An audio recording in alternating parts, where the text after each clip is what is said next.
Sejam bem-vindos ao curso de Programação em C do canal O Matemático Computacional. Fluxogramas são representações gráficas das estruturas de comando de uma linguagem de programação. Saber interpretar e construir tais formas gráficas incrementa o conhecimento do programador. É isso que veremos no episódio de hoje. Siga o fluxo, sigam-me, os bons.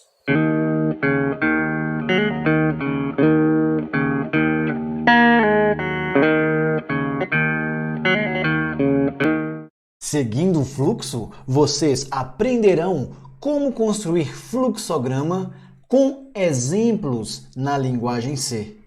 Neste episódio, vocês aprenderão a representar graficamente um algoritmo através do fluxograma.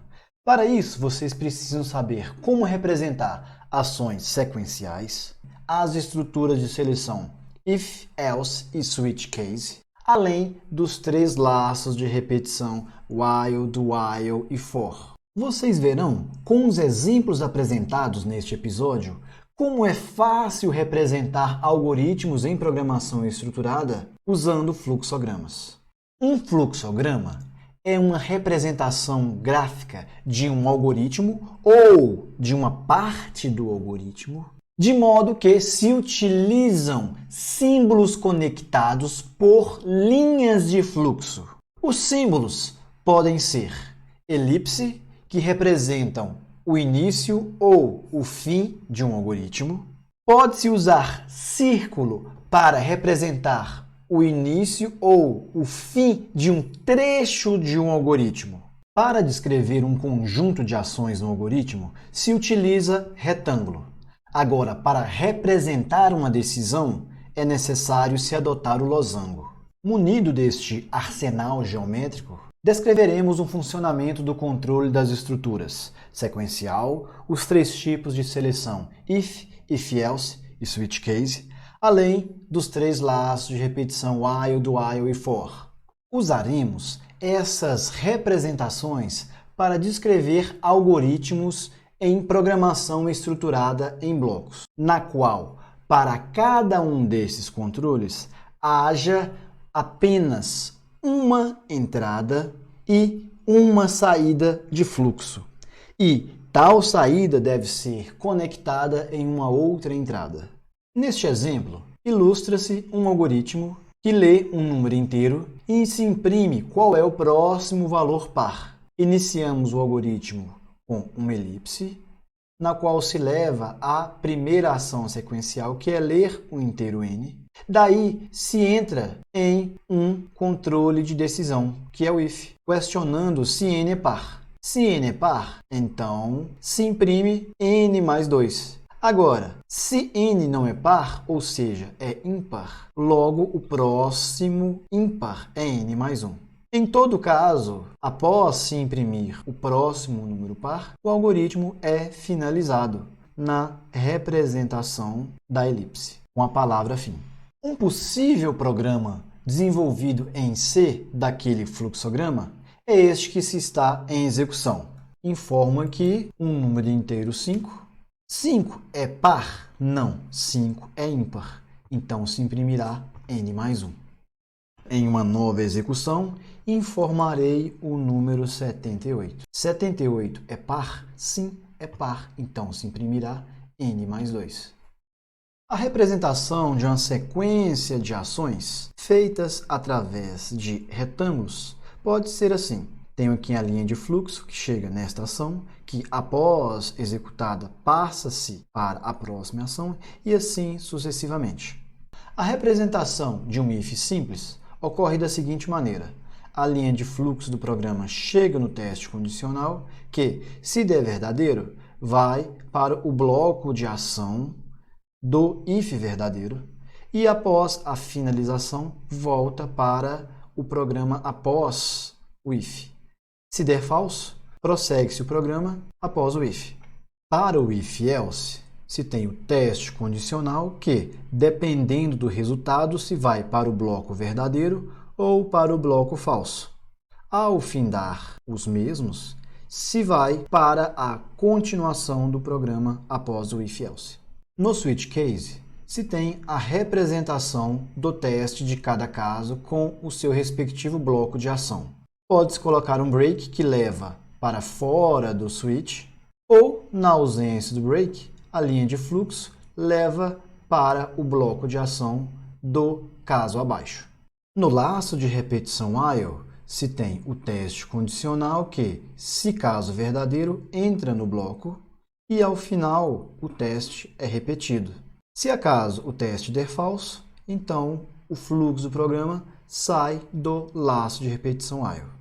Já no do while, o fluxo do programa entra no bloco do laço de repetição e, ao final deste, se realiza o teste condicional que, se verdadeiro, se repete as ações do laço. Caso contrário, sai fora. Para o laço de repetição for, se representa a inicialização que leva ao teste que valida a entrada ou não ao corpo deste laço de repetição, que, ao findar este corpo, se vai para o bloco de incremento do for. Terminando as ações do incremento, se realiza novamente o teste, que, se verdadeiro, se repete todas essas etapas, e se for falso, sai do for. Neste exemplo, se tem a representação em fluxograma e na linguagem C de um algoritmo que busca o maior valor dentre n inteiros. Primeiro se lê a quantidade n de valores, depois o primeiro valor. Em seguida, se assume que o maior valor encontrado é o primeiro, até que se prove o contrário. Depois, entra-se no laço de repetição for, ao qual se inicializa a variável i com 1 e se questiona se i é menor do que n. Se for, então se lerá o próximo valor e se questionará se acaso o número lido é maior do que o maior atual. Em caso verdadeiro, se substitui o valor para o maior valor encontrado. Caso contrário, nada se faz. E, depois disso, volta-se para o bloco de incremento do cabeçalho for. Neste caso, o i é incrementado em uma unidade e depois questiona-se novamente se i é menor do que n. Estas ações se repetem até que i se iguale a n e o teste condicional dê falso, saindo do laço de repetição e depois imprimindo o maior valor antes de finalizar o programa. Aqui se tem o programa em execução. A primeira coisa que faço é informar a quantidade n de valores, coloquei 3. Informo o primeiro valor, 15. Este passa a ser o maior. Depois entra-se no laço de repetição, pois i é inicializado com 1 e é menor do que 3. Se lê o segundo valor. Testa-se se este é maior do que o maior, sim. Então se atualiza o maior valor. Incrementa-se o i. Depois se testa novamente se é menor do que n. Neste caso é verdadeiro. E se lerá o terceiro valor. Colocarei 8. 8 não é maior do que o maior valor. Então volta, se incrementa o i. Esse teste dará falso. Sai do for e se imprime o maior valor. Neste segundo exemplo, se tem um programa que calcula a média das pessoas por sexo. A primeira ação é inicializar a variável i, que controla a permanência no laço de repetição com 0, QF e QM, que contabilizam o número de pessoas do sexo feminino e masculino, também são inicializados com 0. Assim como também as variáveis MF e MM, que acumularão as idades das pessoas do sexo feminino e masculino. Após isso, é lido o número n de pessoas. Na entrada do laço de repetição while, testa-se o valor de i em relação a n. Se for menor, então entra no bloco do laço de repetição. Percebam que após o teste, i é incrementado em uma unidade. Dentro do laço, se lê qual é o sexo e a idade da pessoa. No switch case, verifica-se se o sexo é igual a F minúsculo ou F maiúsculo. Em um desses casos, a idade é acumulada em MF e a quantidade de pessoas do sexo feminino é incrementada. Depois disso, é dado break no switch. Agora, se o sexo for masculino, representado por M minúsculo ou M maiúsculo, então é acumulado em MM a idade e em QM é incrementado contando o número de pessoas do sexo masculino. Saindo do switch case, volta-se no cabeçalho do laço de repetição e se testa novamente se I é menor do que N. Em caso positivo, repete-se o bloco. Caso contrário, se sai do while e se imprime as médias das idades das pessoas do sexo feminino e do sexo masculino antes de finalizar o programa. Temos aqui o programa em execução, as variáveis I, QF, QM, MF e MM já foram inicializadas. É lido aqui o valor de N, informo 4 para N. I é menor do que N? Sim, então entra. Informo o sexo e informo a idade. Daí se vai para o switch, entra dentro do bloco, do caso F minúsculo, se acumula a idade e incrementa a quantidade de pessoas do sexo feminino. Saiu, voltou. I é menor do que N? Sim, entrou e incrementou I. Se leu o próximo sexo e a próxima idade.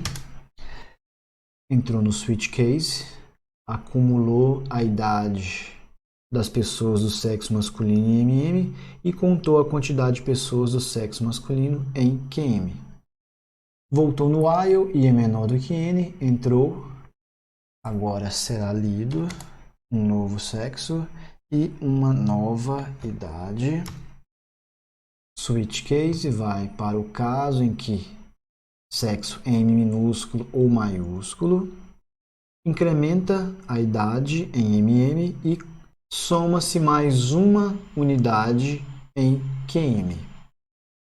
Entra novamente no while, se lê mais um sexo e mais uma idade.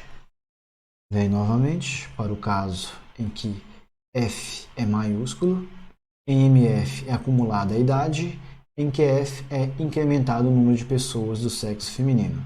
Break, I é menor do que N? Não, sai. Vem para cá e se imprime a média das idades das pessoas do sexo feminino e masculino. Neste terceiro exemplo, mostra-se um trecho de um programa que imprime um paralelogramo no terminal. Se vê laços de repetição for aninhados em que o externo é incumbido de determinar as linhas de impressão do paralelogramo e os for internos são responsáveis pelas impressões de espaços e asteriscos. No início do trecho, entra-se no laço de repetição mais externo, no qual I é inicializado com 0. Testa-se se o valor de E é menor do que H. Em caso positivo, entra no bloco, inicializando mais um laço de repetição agora interno. J é inicializado com 0 e depois é testado se é menor do que H menos I. Em caso positivo, se imprime um espaço. Ao final desta ação, volta-se ao cabeçalho deste primeiro for interno e se incrementa o valor de J, testando novamente se é menor do que H menos I. O intuito desse laço de repetição interno é se imprimir H menos I espaços. Quando J se iguala a H menos I, então se sai e depois entra-se no outro laço de repetição, em que K é inicializado com 0 e é testado se é menor do que NC. Se for verdade, então se imprime um asterisco. Ao final deste, volta-se no cabeçalho deste laço de repetição e se incrementa o valor de K. Novamente se testa se K é menor do que NC, em caso positivo entra e em caso negativo sai do laço de repetição. O objetivo deste outro laço de repetição interno é imprimir NC asteriscos. Bem, ao sair deste, se imprime uma quebra de linha. E após esta ação, se volta para o cabeçalho do laço de repetição externo, que incrementa o valor de I. Depois disso, se testa se I é menor do que H. Em caso positivo, repete-se todos esses passos explicados anteriormente. Caso contrário, se sai do laço de repetição externo e finaliza este trecho representado. Na execução deste programa, informarei H igual a 4 e NC igual a 6. Entraremos no for externo. Na primeira vez será impresso H menos I igual a 4 espaços, seguido de 6 asteriscos. Entramos novamente no for externo e agora será impresso H menos I igual a 3 espaços, seguida de 6 asteriscos. Entramos novamente no for externo e agora H menos I é igual a 2. Imprimiremos 2 espaços, seguido de 6 asteriscos. I é menor do que H? Sim. Entramos novamente no laço externo. Imprimiremos agora H menos I igual a 1 espaço, seguido de 6 asteriscos. E agora vai para 4. 4 não é menor do que 4, então sai do for externo e finaliza o programa. Chegamos ao final deste nosso encontro. Espero que vocês tenham entendido e curtido bastante os fluxogramas. No próximo episódio, ensinarei vocês a criarem tipos derivados. O primeiro é a enumeração, que é um tipo que pode assumir o valor de diversas constantes diferentes de um mesmo tipo. Verão também como criar uniões, que é uma estrutura com vários campos, mas que na prática você pode apenas usar um campo por vez, pois ele visa economizar memória. Em seguida, vocês verão o tipo estrutura, que é um tipo que possui vários campos e que a variável deste tipo pode sim usar ao mesmo tempo esses vários campos que podem ser de tipos diferentes. Por fim, ensinarei vocês a criarem apelidos através de typedef, que facilita muito na hora de programar. Muito bem, vamos seguir no fluxo. Venha, sigam meus bons.